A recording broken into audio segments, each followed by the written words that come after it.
Spennelsche von Lina Sommer. Es war ein Konzert in unserer Stadt und alles war dabei.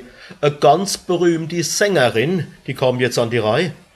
Und wie sie sich nur blicken ließ, so schön, so elegant, da war das ganze Publikum schon außer Rand und Band. Nur ich saß wie auf Kohle da.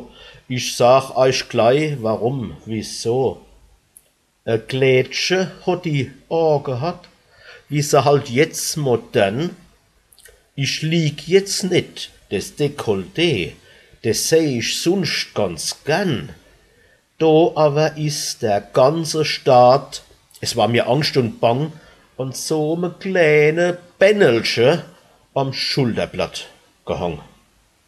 Ich hab gezittert und gebebt. Ach Gott, wann's Bännelsche nur hebt, ich hab von alle deine Arie schier weiter nix gehört. Das Bännelsche, ich war jo ganz verstört. Und wie die Sängerin beim Applaus sich rechts und links verneigt und alsfort Komplimente macht und sich so tief verbeugt, da hat mein Herz erst recht gebebt. Ach Gott, wann's Bännelsche nur hebt. So war das ganz Konzert für mich eine Qual und kein Pläsier.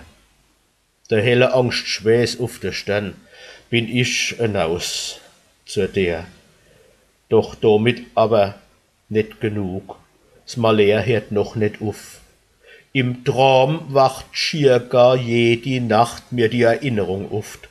Da kloppt mein Herz und tobt und bebt. Ach Gott, wann's Bännelsche nur hebt.